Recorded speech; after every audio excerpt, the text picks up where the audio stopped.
આપણે હવે wall piece બનાવવો છે દિવાલનો ટીંગાળવા માટેનો.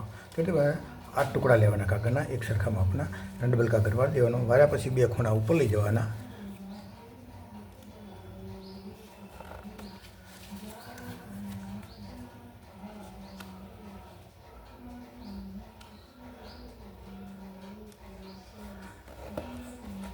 વાળ્યા પછી અને આ ડબલ વાળી દેવાનું કાગળને. એટલે આ એક ખુલ્લા કોર્નર એને ડબલ કરી દેવાનો. આ ડબલ થઈ જાય, આ કાગળ ઉપરથી આ જે છે નીચે ઉતારી દેવાનો. આ ઉતરી જાય કાગળ એટલે પાછો એને પાછો વાળવાનો છે. એટલો જો આટલો આ પાછો વાળવાનો કાગળ. પાછો વાળ્યા પછી અહીંથી પાછો વાળી દેવાનો, હરખો કરી દેવાનો અહીંથી કાગળ. અહીંથી આ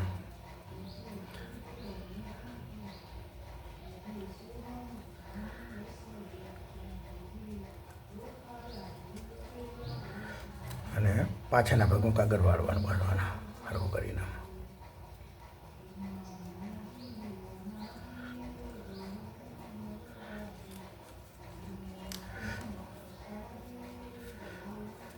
હવે આ ખૂણા વાળવાના છે.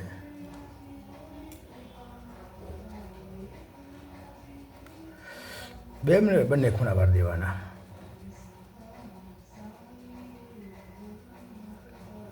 એક ખૂણા વાળ્યા પછી એને આપણે સીધા કરી દેવાના. એને ફૂલ આકારનું બને એ રીતે આ બનાવવાનો છે. આ બની જાય.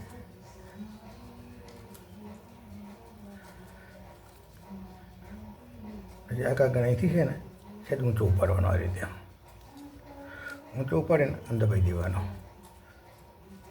હવે પછી આ આકાર થઈ ગયો. હવે આકાર થઈ ગયો. આ રીતે 8 ટુકડા બનાવવાના. જો આ ટુકડા બનાવ્યા છે 8 આ રીતે બનાવવાના છે. અને પછી આપણે ફેવિકોલથી એ ચોળી દેવાના છે.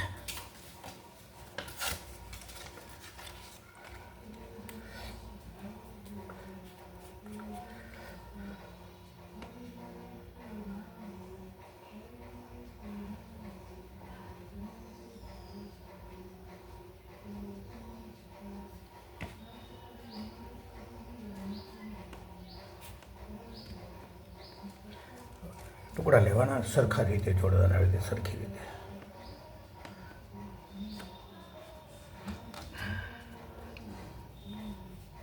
એક કલર લેવાનો.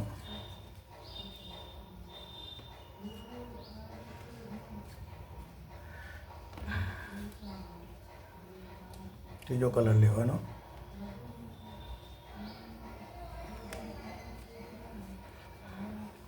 ચોથો કલર આવશે.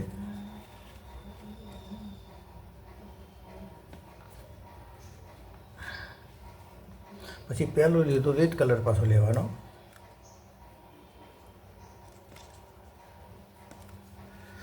પછી એના પછીનો કલર લેવાનો.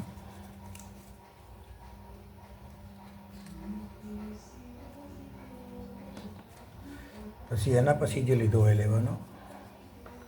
આ 1 2 3 4 1 2 3 તો ભાઈ પીળો આવશે.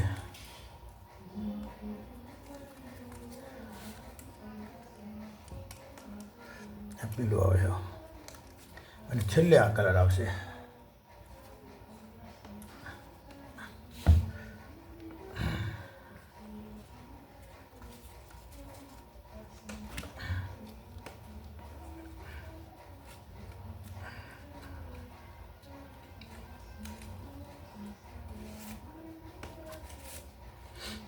તો આ રીતે સરસ મજાનો આપણે જો વોલ પીસ બનાવી હતી. અને દિવાલ કરી દઈએ રાતે સરસ મજાનું વોલ પીસ થઈ જાય. જો આ રીતે આપણે આ રીતે વોલ પીસ બનાવી શકીએ.